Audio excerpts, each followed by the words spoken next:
my omission that from my bio is that I was GIC chairman for 20 years before we finally got a qualified person in.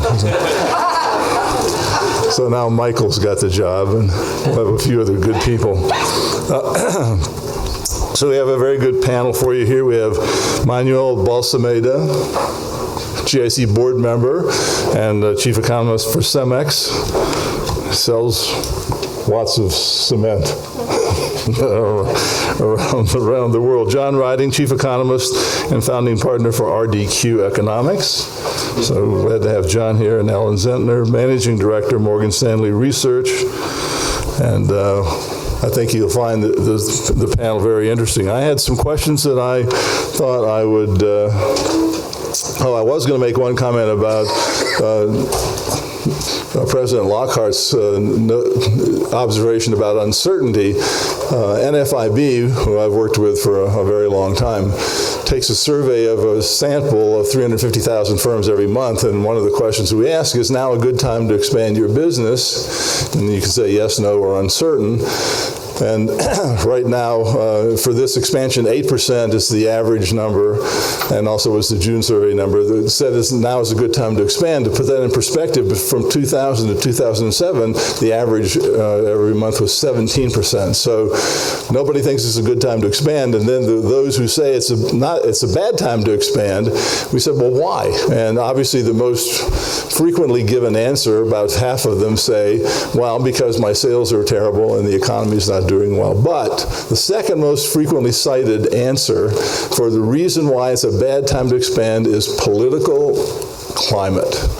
So you can interpret that any way you want about the uncertainty side, but it jumped up in 2008 and it stayed there. And so obviously that source of uncertainty is very important to these firms. And of course, they don't plan to do any capital spending, which is sad, but subject of another time. So here's some questions I wrote down that I think I'd like to see the panel address. One, suppose that there was no Fed communication and you were data dependent. What would you think the Fed, or central banks in general, was trying to accomplish? The second question I wrote down is, do you think communication is working or is it counterproductive? And then I said, oh yeah, so Dennis said long rates depend on the market, not the Fed. But the last few issues of the Wall Street Journal have been full of comments which complaining about the shortage of risk-free, very low-risk assets, which of course would be like the 10-year Treasury. Now, if you look at the Fed's balance sheet, they're hoarding trillions of dollars of these, and other central banks are. So if the Fed gave those back to us by selling them back in exchange for all that cash, if they gave back, do you think the 10-year Treasury would be 1.5 or less? Then what's your view about the new capacity for growth? What's full employment for the economy? And I guess that's enough. So those are questions that I'd like our panel to think about as they give our presentations. So several of our panel members have some slides they're going to show you. So we're going to start with John and let him take off. And we'll see if we can sort out any answers to those questions from his presentation. Thank you, Bill, and thank you to the organizers of the conference. And as soon as my slides appear here, we can get rolling. But I think I can be fairly confident saying that most of the questions that, this is pretty much the end of the presentation. I don't know how we, okay. So I'm going to address those questions, and the topic of this panel is monetary policy, and that was pretty much the guidance, which is great because there's a lot to be said, and you can focus on things that I feel are the most important. So what I want to talk about is a little bit about what are best practices in monetary policy, how they've evolved over the last 60 years, both in theory and experience. And I should say in experience, if Bill had read out my extended bio, I started at the Bank of England in 1980. I was at the Bank of England from 1980 to 1989. And then I was at the New York Fed from 1989 to 1991. So I have quite a bit of practical experience inside the world of central banking and monetary policy, so some of my comments will reflect that. Secondly, and it's hard to follow a monetary policy maker like Dennis Lockhart, but how do I think current policy, monetary policy practices in the US stack up against these best practices? I'll give the usual disclaimer, they're my views, not those of the FOMC. And then I'll talk a little bit about the outlook and challenges. So, this group was started in 1976. That was pretty much around the time that the World Monetary Order, or a few years after the World Monetary Order, that had pretty much kept a low inflation, global economic expansion in place, the Bretton Woods system, which was set up in Bretton Woods, New Hampshire. It came into effect in 1946 along with the IMF. It was very simple. It was sort of an attempt to resurrect the gold standard in a way that the US would promise to behave so that the dollar could be exchangeable in terms of gold at $35 an ounce, but only other central banks could go and exchange their dollars for gold. And that sort of acted as an anchor. Every other country had a fixed exchange rate vis-a-vis the dollar anchor. And so that was how monetary policy worked. Now, in the end, the US didn't act consistently with that arrangement, particularly in the 1960s, the financing and the effects of the Vietnam War and the introduction of the Great Society and the fiscal deficit challenges at the time. And Bretton Woods came to an end sort of variously between 1968 and 1973, but Nixon closed the gold window in 1971. And so therefore, we were ushered into a new era of fiat currencies, which are not currencies backed by Italian cars. They're currencies backed by the promise of a central bank to do the right thing. And so we got into an era of what restrains monetary policy.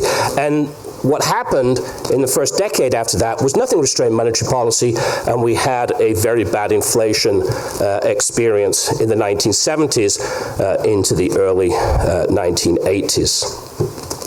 So that sort of left people thinking a lot about, well, how should monetary policy be operated? So some of the big debates, I won't go into them, won't go into these points too much. One was rules versus discretion.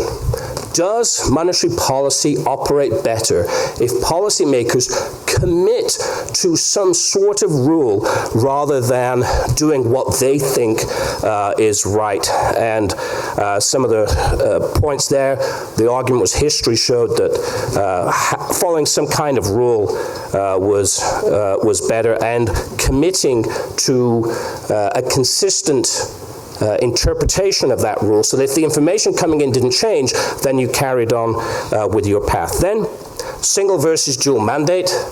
The Fed, as Dennis pointed out, is a legal mandate for price stability and maximum employment.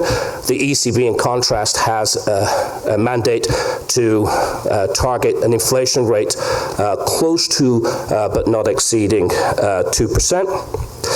Then central bank independence. Now, that's one that I can tell you was enormous. The highest inflation rate in the G7 in the 1970s was probably in the UK. The Bank of England, when I worked there in the 1980s, had no independence from the Treasury. The Treasury told us what the interest rate decisions were. We advised the Treasury. The Treasury is a political entity. Monetary policy was made along political decisions. And the impact on inflation was very significant. That changed in 1997 when Tony Blair got elected, and the first thing his Chancellor Gordon Brown did was to make the Bank of England independent. The inflation rate dropped from 4% to 1.5%. Exchange rate targeting is just a sort of form of Bretton Woods, small economy. We will just commit to tying our currency to a responsible central bank. We've seen some large economies do that, like China, Hong Kong, Argentina, Switzerland with the euro until its currency proved too strong. And then, most important, central bank credibility. The central bank should behave in a way that people judge its actions to be credible. Now, where are we against that benchmark, or those benchmarks? And I would say this about U.S. monetary policy. First of all, the U.S. monetary policy has multiple objectives with time-varying weights, which means at different times they've made different things more important than others. Not because the unemployment rate, say, was high or the inflation rate was low, but well, in some ways it was because of that, but when the unemployment was high, then the Fed attached an even higher weight to the impact of unemployment on Fed policy than the policy rule would have suggested. And then we've added in other things, financial stability. In August of last year, the policy statement added in global economic and financial conditions, and to me that gave us a real catch-22 problem where market reactions to Fed policy in turn influence Fed policy. And so it's a case of, oh no, we can't surprise the markets. Think about the April FOMC meeting where most policymakers said they could probably agree to an interest rate increase if the economy continued to expand, jobs be created, and the Fed was making progress back towards its inflation target.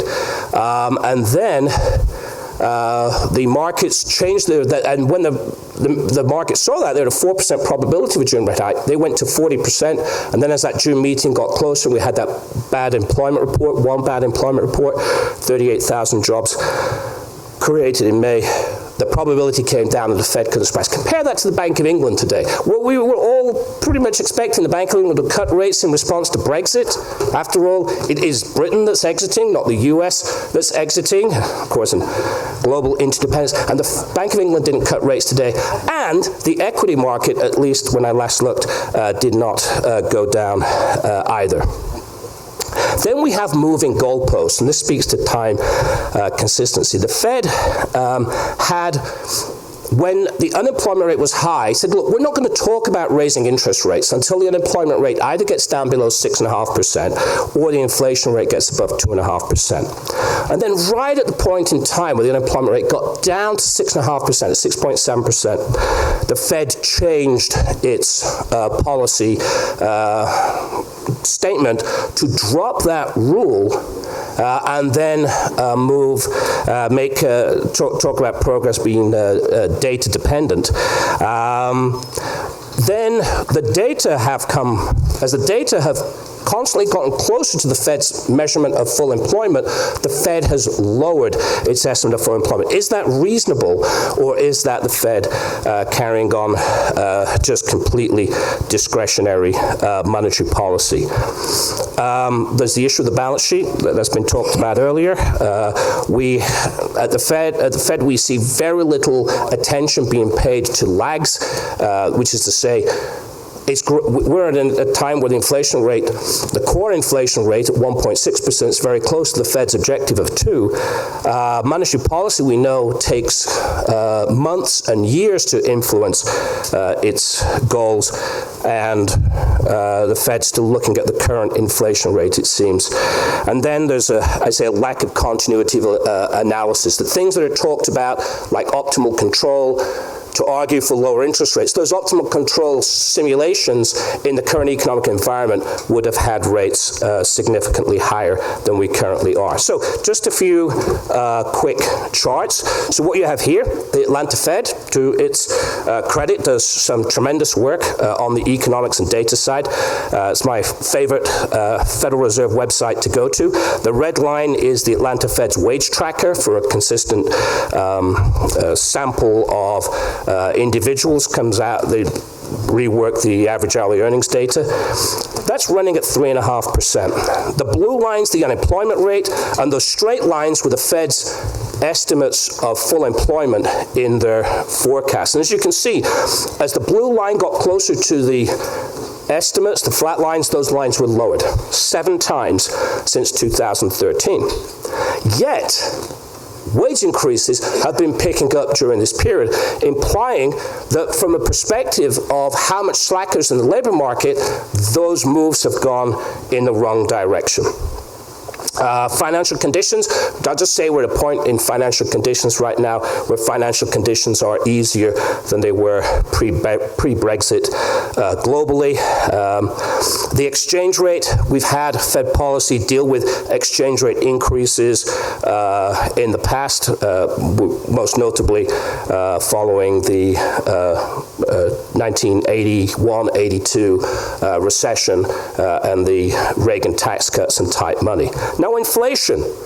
Now, this is a 5-year rolling inflation. Yes, inflation is low, but digging below the surface, and I could have put a number of indicators up there, the momentum is upwards, with the exception of oil prices, where the year-over-year comparisons are still negative, but they will switch to being positive in a couple of months. The momentum's upwards.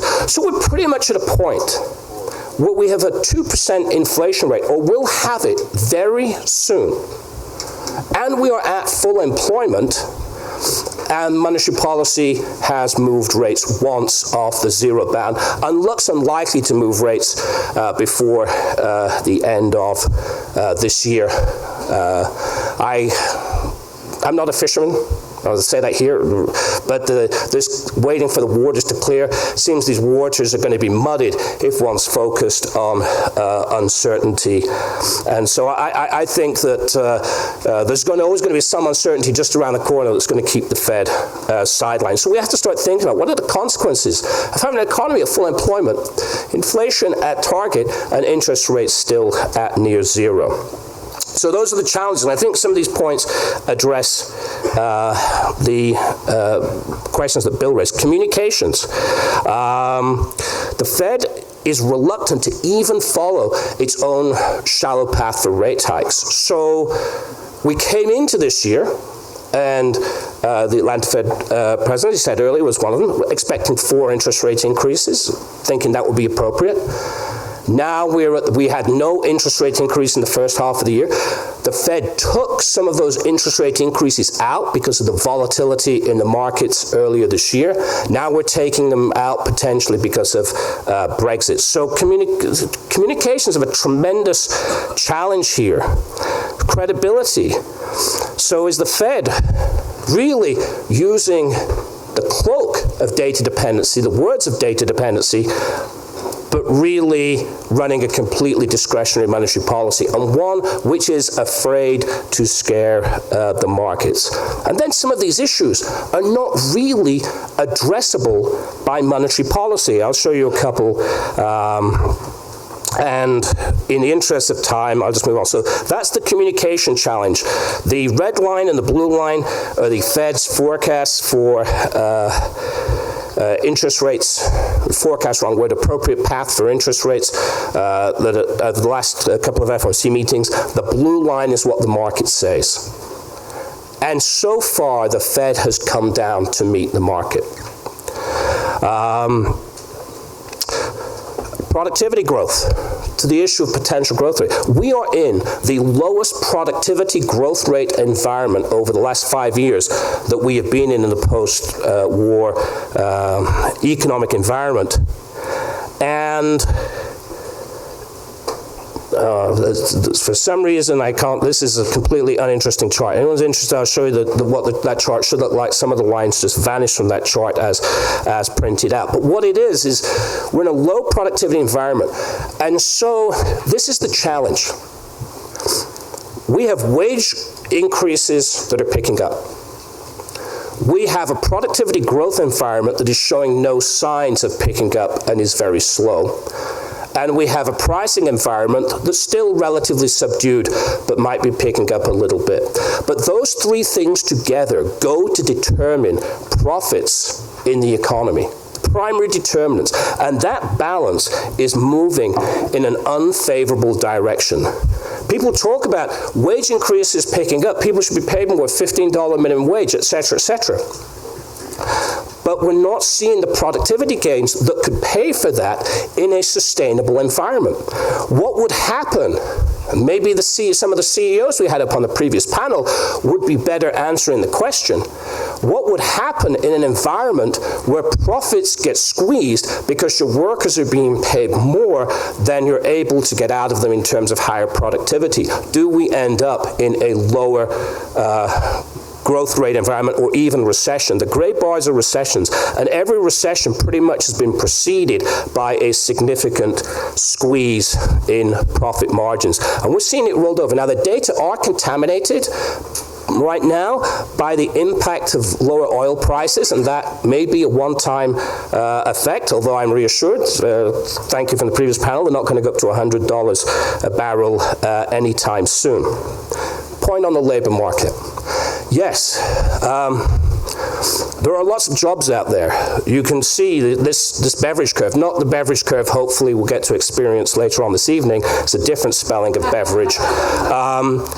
It's just the relationship between job openings and unemployment. And right now, simply put, we have a lot of jobs relative to the number of unemployed people compared to historical experience. Now, the Fed chair spoke back in, I think, 2012 originally about loops around the beverage curve.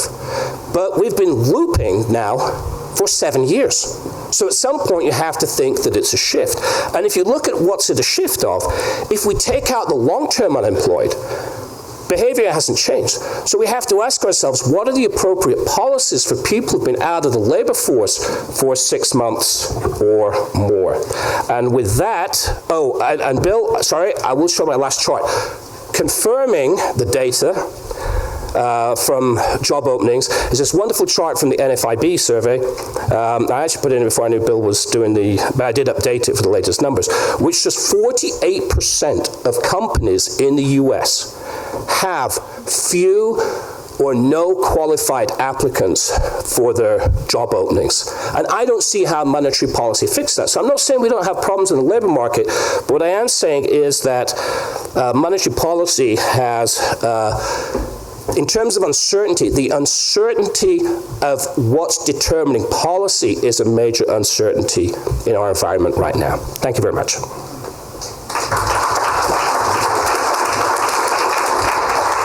John. That was excellent. And now, Ellen, we'll let you give us your views. John, you can rest, take a breather.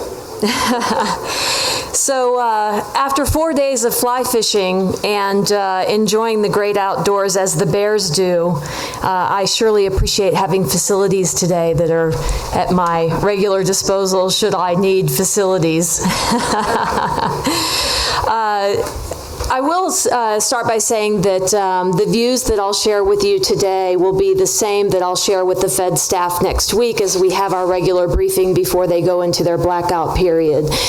So this view of the U.S. economy and monetary policy that I'm giving is what I'm going to tickle their ears with next week.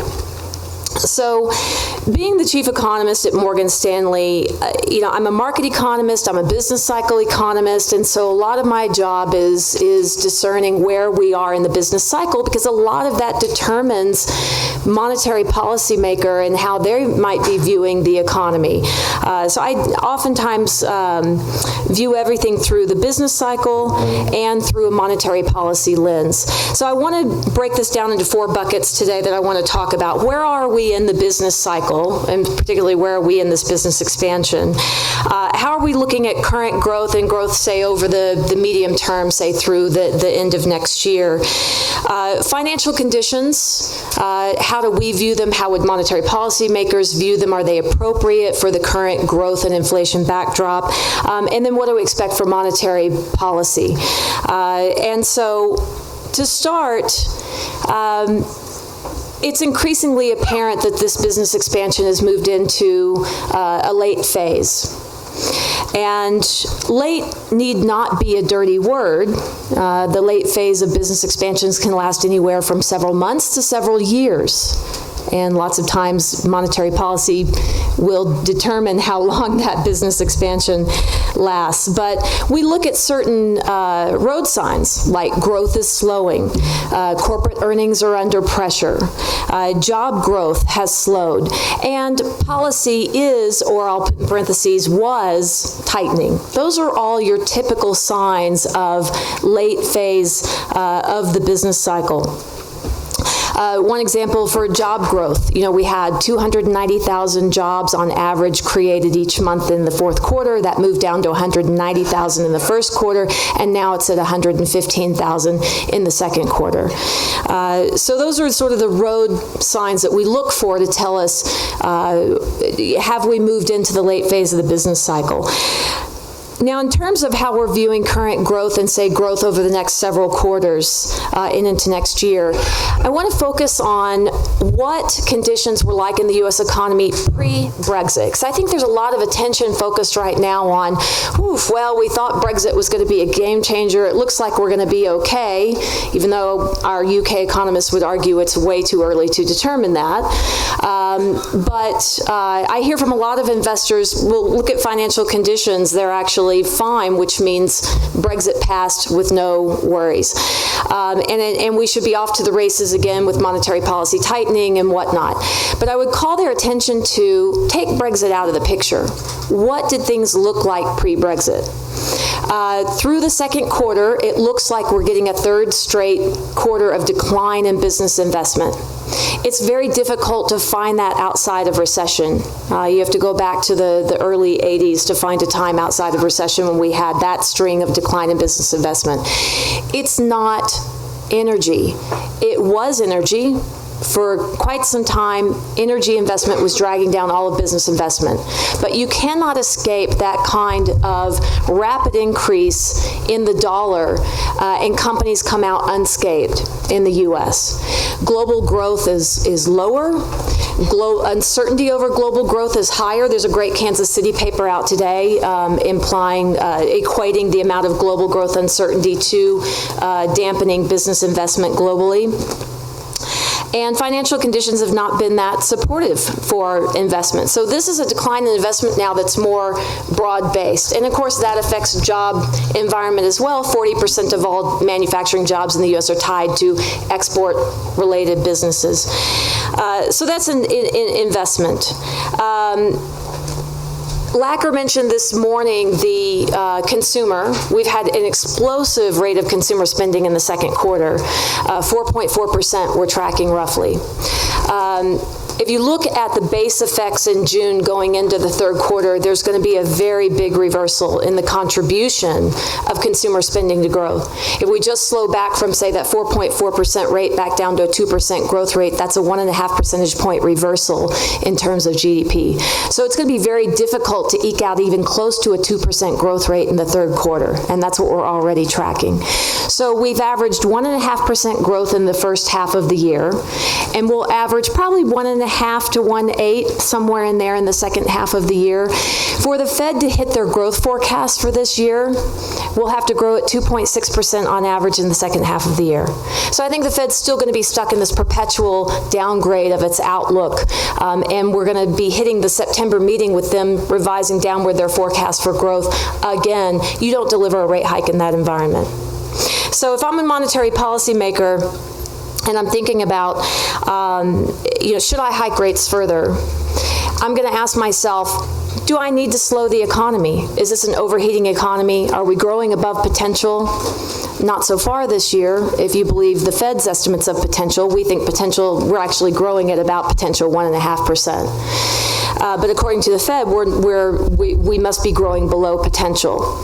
I don't need to tighten financial conditions. I don't need to slow the economy. And I've got the problem, which I'll discuss in a second here, of declining inflation expectations. I don't see any compelling reason for the Fed to hike rates further. So let me go into financial conditions. Since Brexit, equities are higher.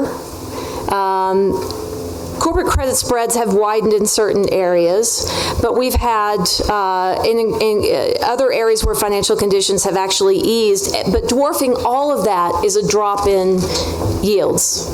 And that has provided an incredible amount of cushion against tighter financial conditions elsewhere. In fact, if you do an exercise that the Fed staff often love to do, and you take financial conditions and feed it through the FERBIS model that the Fed uses, we've had about the equivalent of 30 basis points of easing in monetary policy since Brexit. And that's necessary, right, to support against the rising uncertainty that the Fed is facing around its outlook. It needs easier financial conditions to combat that. So basically, we've gotten a rate hike cut equivalent since Brexit. If you look at the Chicago Fed's Financial Conditions Index, the Adjusted Financial Conditions Index, which I think is the most important one to look at, it takes financial conditions and it adjusts them for the current growth and inflation in the economy. And the level of financial conditions are about right in terms of the growth and inflation that are prevailing in the economy right now. And when growth is slower and inflation is below goal and inflation expectations are falling, you need a greater amount of supportive financial conditions in order to support your outlook. So how does this feed into monetary policy? Janet Yellen has often described that positive feedback loop that's important in financial conditions. The reason why yields are lower is because Brexit hits and investors adjust their expectations by bringing down their expectations for the path of the federal funds rate. Yields fall, that provides a substantial cushion against tighter financial conditions elsewhere. And so important in that is that in order to maintain that level of financial conditions that are being cushioned by lower yields, the Fed must stay on the sidelines. It's because investors have assumed the Fed has moved to the sidelines, you're getting that supportive environment and financial conditions. That's Yellen's positive feedback loop. The other things that I think monetary policymakers, and I'll close with this, are looking at currently, I mentioned inflation expectations. We can argue all day which inflation measure we should look at and whether core prices are rising or not and whether the disinflationary pipeline from China is still there or not. At the end of the day, inflation expectations are what terrifies policymakers when they're declining. And the TIPS market is telling us that the Fed is, it's not just inflation compensation. The markets are telling us that the Fed is probably not going to reach their 2% goal over any reasonable time frame. And that has to terrify policymakers because they have fought long and hard for decades to establish price stability, confidence around price stability. And at the core of monetary policy thinking is that when inflation is low and inflation expectations are falling, you do not touch rates.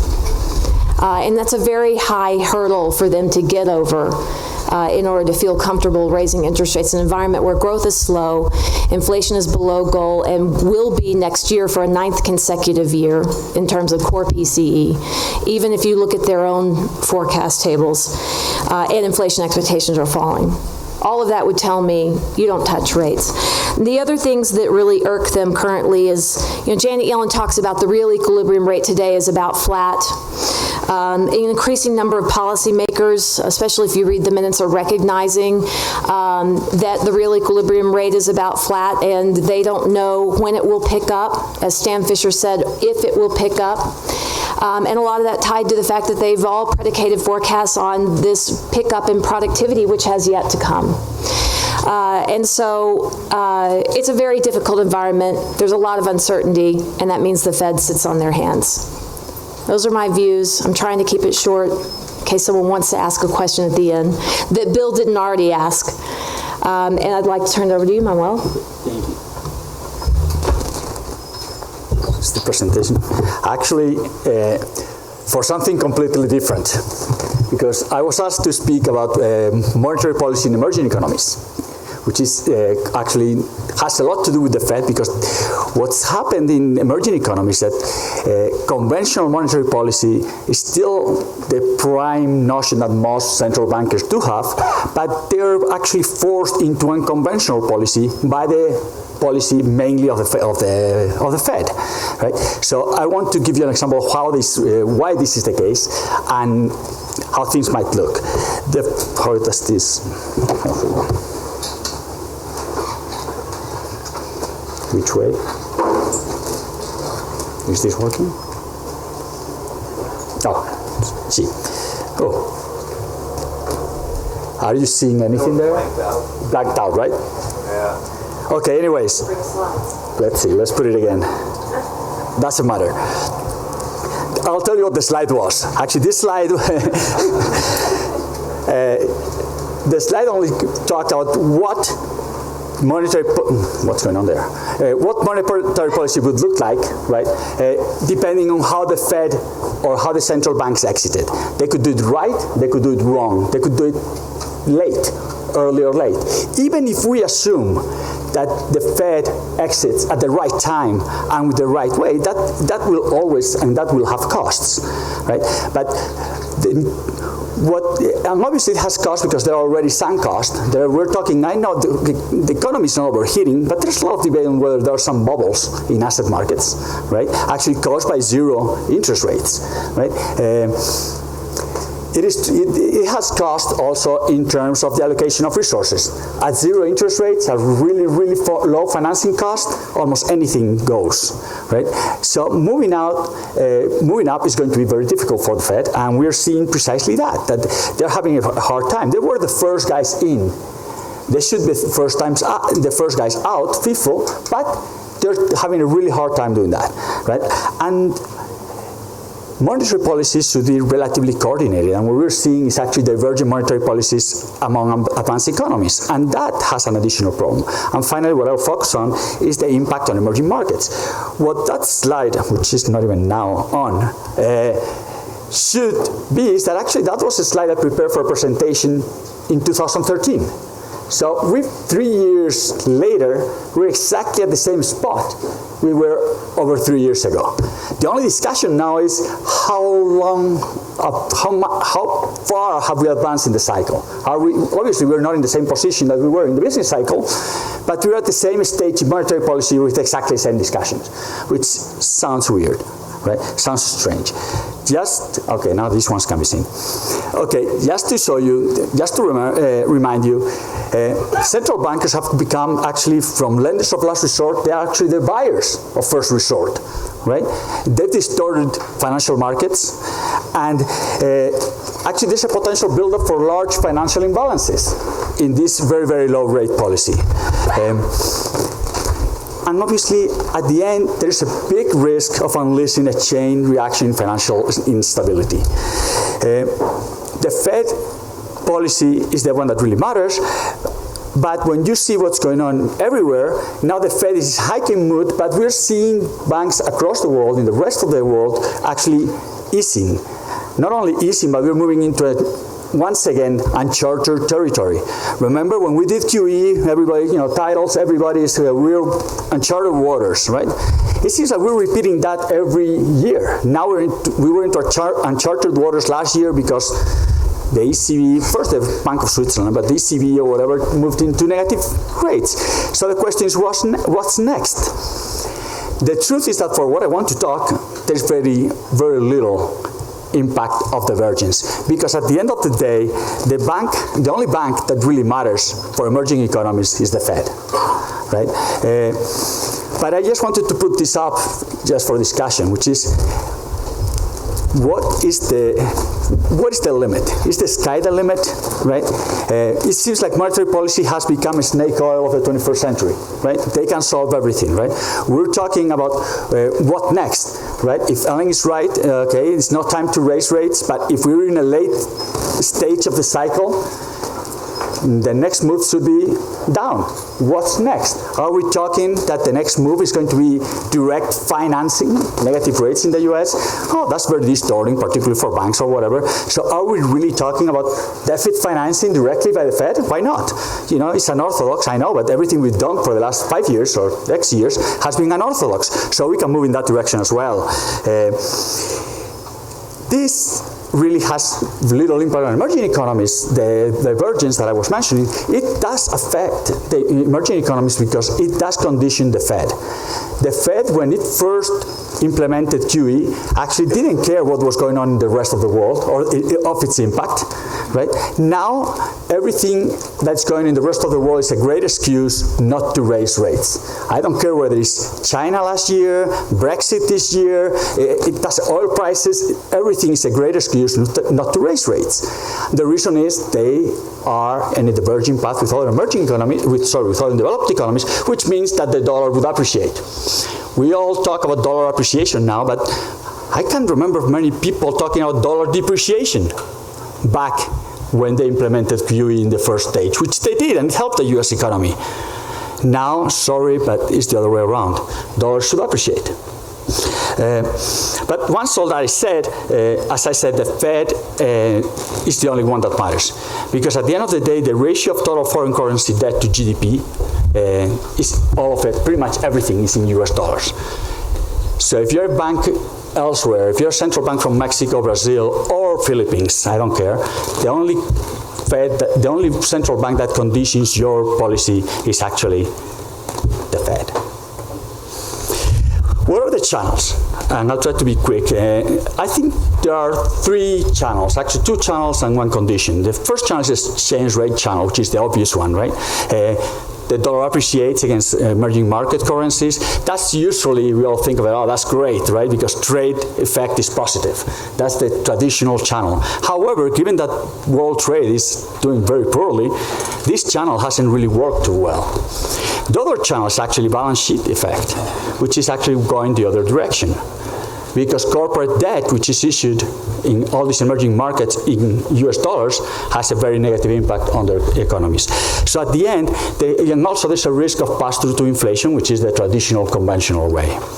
The second one will be the effect on international financial conditions. Obviously, Fed policy affects capital flows, it affects asset values.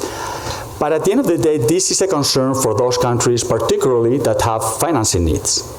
And in emerging economies, we have a variety of those. But the truth is, at the end of the day, if the Fed decides to hike eventually, I think eventually they should, probably, if you ask me, they should have done it a while back. It's never a good time, but eventually they probably will have to do it. 0 rates forever doesn't seem like the right policy solution. But it does matter why they do it. Because if they do it because the US domestic demand is very hot, the impact on emerging economies is going to be actually 0, or actually positive. They won't care as much. But if they're doing it because of inflation or because they have no choice, like as is happening, then the impact could be even more negative. I'll go into a couple of them I'll go into a couple of them very quickly. Before that, obviously, I'm not talking about the impact of other central banks' policies. I think China is the most important one, because what China does nowadays does affect emerging economies greatly. For example, here you have what's happened to exchange rate. I mentioned exchange rate. This is what happened to exchange rate since August last year. Last year, in August, China decided to depreciate their currency. And most emerging markets, contagion, risk aversion, whatever, their currencies have been depreciating for a long time, but they depreciated very significantly. However, it's very interesting, at least to me, or maybe because I'm a Mexican from a Mexican company, that the peso, Mexican peso, was the currency that depreciated the most. Right? If you do this from the beginning of the year, actually you get the same solution. So you're saying, what's going on? Supposedly, Mexico is the country among emerging economies that has better fundamentals, didn't have the bubble of Brazil, or, is not as linked to oil as Colombia or other countries. Definitely is much more isolated from China than the rest. So because it trades mainly with the US, so what's going on, right? And I think what's going on really matters. the first channel, the other channel I mentioned is obviously corporate debt. Most corporate debt is in US dollars, so whenever the US moves its policy, it does increase the risk aversion towards these countries. When the depreciation is large, as it has been, it puts at risk, right, a lot of the balances of all these companies, and therefore risk aversion shoots up, investment drops, and it has a very adverse effect on any emerging economy. Funny enough, the country with the largest corporate debt to GDP is actually China, in the emerging world, and that's an aside. But the second one, the last impact of exchange rate channel is actually pass-through, which is the traditional way. As the currency depreciates, inflation shoots up. But we're seeing two things. This is actually the conventional policy making. It's the conventional dilemma. Inflation shoots up while growth is dropping. So what is the central bank to do? Target inflation or help growth? I thought over the previous decade, right, we had all decided as economists that central banks should be inflation targeter, and that's what most emerging economies decided that they were doing. They were not free floats and whatever, so they also affected growth. But since they tend to focus on inflation, a lot of them actually are hiking rates, and that's the conventional policy response. It is true, however, that there are a number of countries in which, in spite of the depreciation, there is no inflation. Mexico is one of them. Philippines is another one. Why is that? It could be because the output gap is actually much, negative output gap is much bigger than we thought. Could be. We don't know. But the truth is that this pass-through to inflation is a big concern for central banks. And those that haven't had inflation, when you have a 30% depreciation of your currency, it's very likely that you will. And therefore, what do you do now? And the last one, if you want, is actually international financial conditions. And that also obviously depends on your current account. Some countries have a really nice current account, and they're adjusting it. Namely, Brazil has done very well. Mainly, it's not that they're doing very well. They're in a deep recession. So actually, imports drop like a rock, and therefore the current account corrected. That's not happening everywhere, and some countries do continue to need financing. But financing has become more difficult, right? Even though the flow adjustment has been relatively orderly in the last few years towards emerging economies, the truth is that a lot of big players, big banks, because of regulatory reasons, are moving away from financing emerging economies, Basel III or whatever.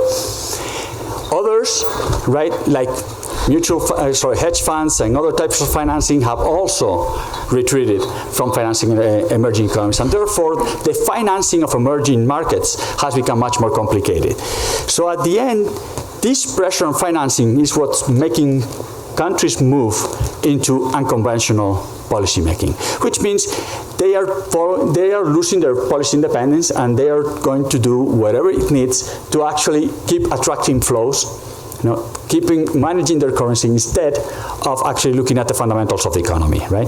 As an example, I'll use Mexico. Actually, what can a country do? They tell you, okay, you got good fundamentals, perfect. You don't have inflation, perfect. You have to monitor very closely the policy of others, which is normally not what a central bank wants to do. They want to follow their own, their own fundamentals. In the case of a country like Mexico, the first focus is on what is the US going to do? What is the Fed going to do? To the extent that they pegged, imagine this, we were talking about rules before, they had a rule in which they would move exactly at the same time as the Fed. If the Fed raised rates 25 basis points, they would do exactly the same thing. They even changed their meeting times to accommodate those of the Fed. So there would be no surprises. So the spread would be fixed. So they pretty much relinquished monetary policy in the hands of the Fed for a while, just to be able to, to keep the market risk low. So people would just have certainty that the spreads wouldn't be there and that flows would keep coming. Obviously, the other thing you do, but this is always the case, is strengthen your fundamentals. But you have to do that in any case. And the last one, which everybody talks about, is accumulate reserves. But we know through our history that actually there are never enough reserves. Right? Reserves are great; they buy you time. but they are not the solution. Eventually, there's never enough reserves because markets, if there's a complete freeze on markets, it's never enough. I'll just finish with just what happened in Mexico. Right? It's pretty simple. As an example, they raised rates following the Fed.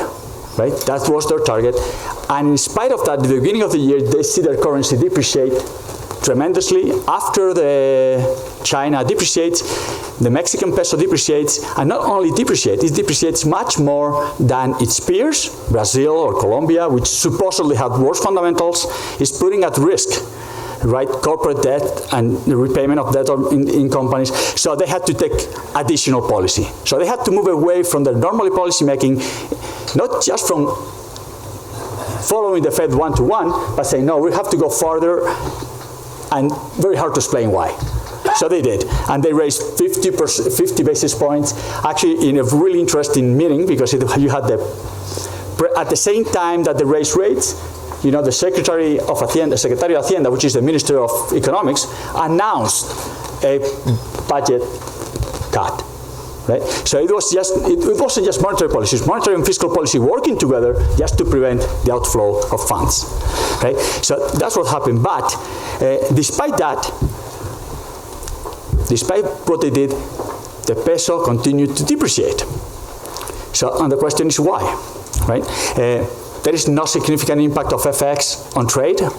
I mean, we know a lot of reasons. Pretty much Mexican companies are already part of the value chain in U.S. production, so prices are already not predetermined, but almost, and a drop in prices, a drop in local prices does not increase exports because those are already predetermined. But there is a huge non-negligible impact on corporate debt. So heightens the risk of Mexico, and therefore the currency depreciates. And no pass-through to inflation. In any case, it is funny because usually it's one of the vulnerabilities that we think. We recommend countries to open up, to open their markets. The best thing you can have is a really liquid open market. The Mexican peso is the most liquid emerging market currency, right? And that should work in your favor, but it's actually working against you.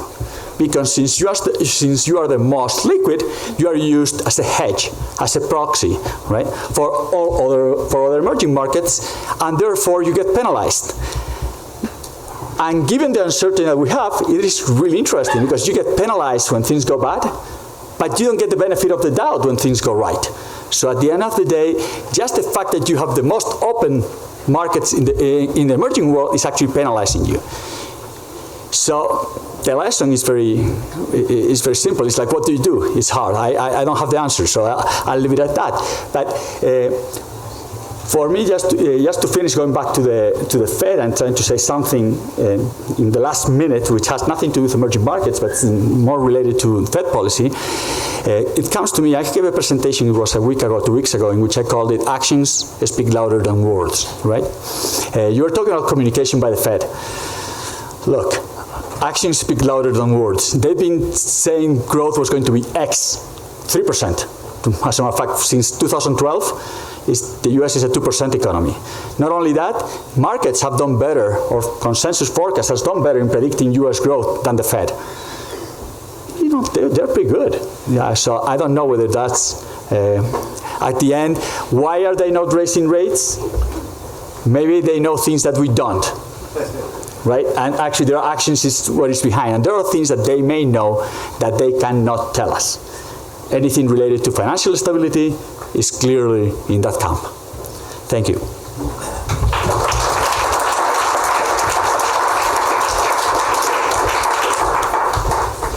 All right, well, lots of meat on the bones that you can pick. So we have a nice Q&A period. We have people out with microphones. So anybody have a question? While you think about it, I'm going to throw mine quickly. One of them that I raised, I said, what happens if the Fed were to sell $1 trillion or $2 trillion of those treasuries that they took from us and gave us cash, but what we do, we just tried to buy more of them, and of course by doing that, the rate went down, right? What if they gave those back to us and sold them back? Would the long-term treasury, the 10-year treasury, be at 1.5? as some people believe the market is setting it, or does the Fed really have an impact on that when you change the supply of those kinds of assets?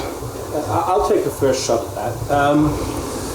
I like to decompose looking at long-term treasury yields in different ways. And right now, let's say, I don't know where the market is the exact second, you're looking at a 1.5% 10-year, and you have a 1.5% inflation break-even, and you have a 0% real yield.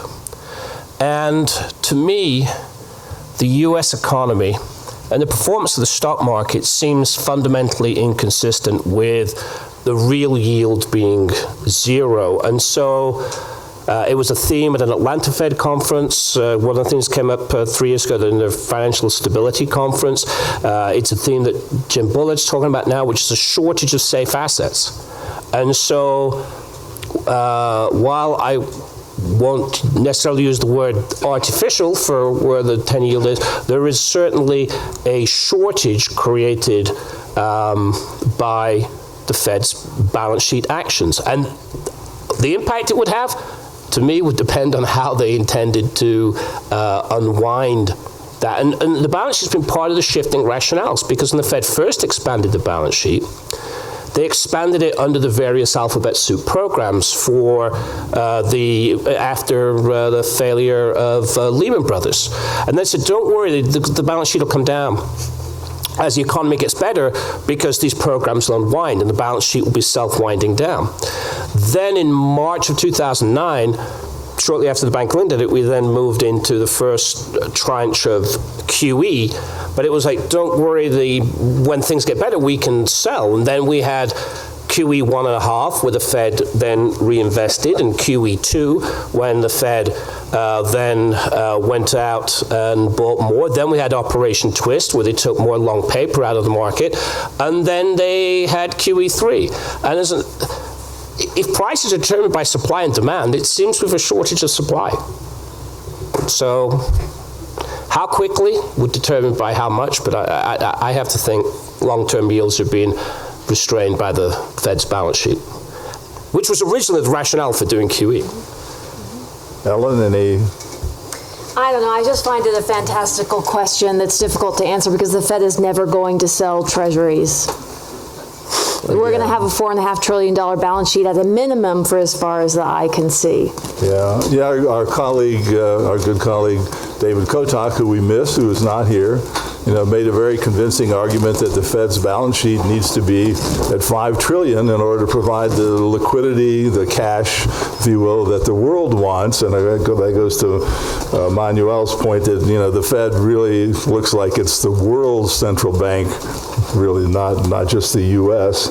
And of course, maybe that gives us a real conflict of goals. Do what's best for our economy versus the world. Any more comments on that? Okay, we've got questions. Here's one right in front. I'd be interested in your perspective. My understanding is that right now, if you look at the ratio of financial assets in the world to actual GDP, it's something like 90 trillion of global GDP and 900 trillion of financial assets, which is the highest ratio of all time.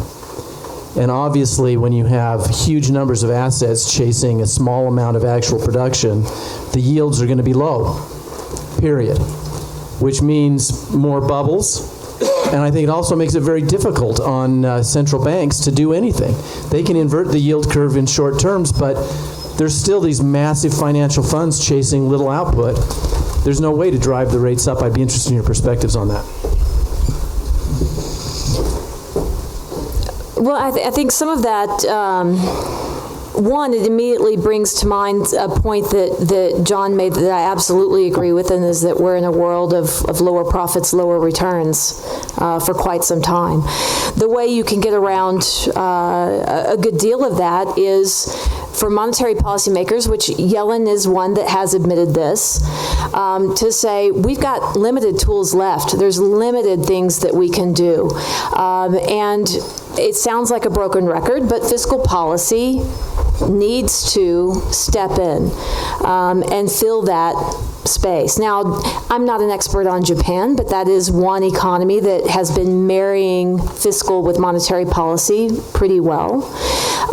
Fiscal policy is grossly lacking here in the U.S., and when I think about the prospects for increased government spending in a meaningful way or fiscal stimulus in a meaningful way, if you look at fiscal stimulus policies going back in our post-World War II history, or actually, sorry, going back to FDR's time, and we love recession shading in charts. We have never had any meaningful fiscal stimulus outside of recessions or the immediate aftermath, because it takes those kinds of emergencies for politicians here to act. But I think we really have to turn attention to fiscal policy globally and the role that that needs to take. Summers had a great blog last week. I often don't agree with many of Larry Summers' points, but he made a good point that basically the cost of printing money is zero right now, and governments should forget debt sustainability and get with it and start very aggressively trying to put in place spending and policies that boost aggregate demand globally. And then that translates into just incur as much debt as you need to finance government spending, right? Actually, I was going to say precisely that. When the U.S. is a little different, but think of Japan, think of Europe, think of, sorry, is on? I think so. Okay, think of Germany, right? Negative rates to the 30-year horizon. Why not just issue debt, you know? Keep the capital, the principal, you know, and with the interest, negative rates, you know, do anything you want, right? So at the end of the day, we're going in that direction of fiscal, monetary policy and fiscal policy have already become a very thin line with QE and whatever. Now there is no distinction whatsoever. We're moving into a world in which the central banks are actually doing monetary fiscal policy whether they like to admit it or not, which is tough. And for me, I have a little problem with when we talk about all these things. It's like the crisis came because of over leverage, and we're asking that the solution be more leverage. I don't know how to reconcile those things. Distinguished gentleman over here.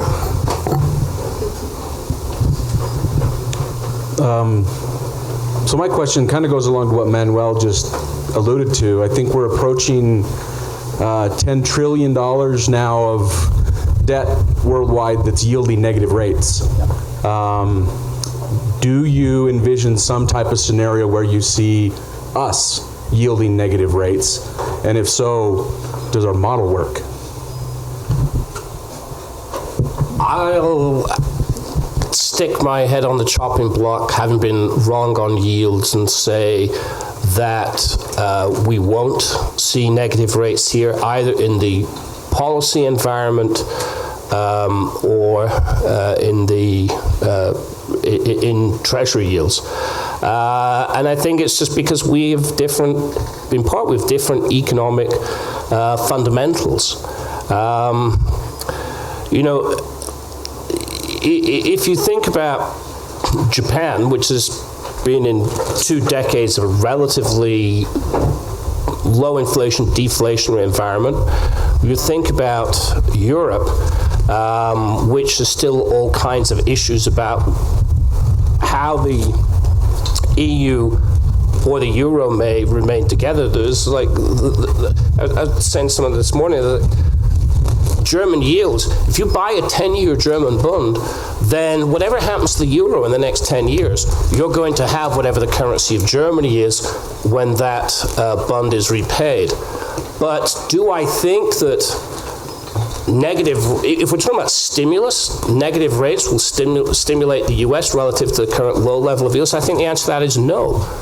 Because what we are stimulating is financial transactions.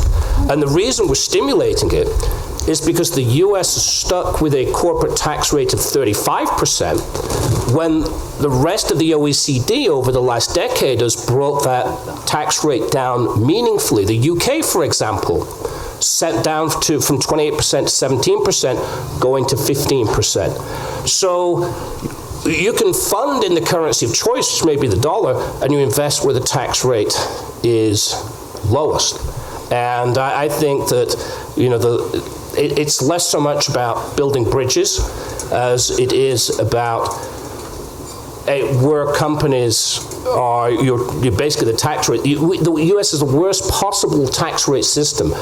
The highest tax rate in the OECD, and if you don't remit your profits back to the U.S., you never pay the U.S. tax rate. I absolutely agree on the efficacy of negative rates with John, and don't think that we would go there here in the U.S. But the evolution of how policymakers have talked about it has been interesting. When Bernanke was still chair of the FOMC, he would get his feathers ruffled quickly if asked about the prospects for negative rates. When he left the FOMC, though, he sounded much more relaxed about the possibility of negative rates here. Earlier this year, at the turn of the year, Yellen sounded more relaxed about the possibility of negative rates and saying, well, we'll just look at other countries, study other countries' experiences. She and a growing number of policymakers since have basically said, absolutely not. No, we would not go there. Now, as in the construct of monetary policy, does it have to be on the table for consideration if there's a downturn? Absolutely. Every option has to be on the table. But there's a growing number of policymakers, which gives me some sense of comfort, that have said, basically, they haven't said explicitly, but they've looked at the experience of other countries so far, and there's nothing that tells them that we should do that here. I also think the ECB is not getting out of negative rates anytime soon, certainly not in this decade. And minus 25 basis points, that you can get more impetus for the economy out of a change in communication policy than dropping rates by 25 basis points into negative territory. Yeah, but one does wonder how, with 10 trillion of negative rates assets, and if we're positive, why those people wouldn't eventually equalize whatever those rates are, right? I mean, they're not going to sit over there losing 100 basis points when they can come over here and make 50 or 25 or... Good point. Right? Yeah. When that's going to change all those yields. Yeah. By the way, just one thing constraining the U.S. on negative rates is if we ever move to a negative rate environment, you can print, I believe this is the case, you can print yourself a T-bill with zero rates with no problems. All you have to do is massively prepay your taxes in advance, and then file for a refund at the end of the year, and you'll be paid. You'll be paid zero. So you don't have the problem of going out and buying a safe and putting $1 million in the safe. Just misestimate your income, overpay your taxes, and file for a return. That's so un-American. What, paint? Well, unfortunately, thank this panel for an excellent, excellent presentation. They're terrific. I assume that they will join us for lunch, and so we can have more conversation with them. So lunch is, where are we having lunch? Back where you had breakfast. Okay, so thank you all for being a great audience, and back in 1 hour you can be back.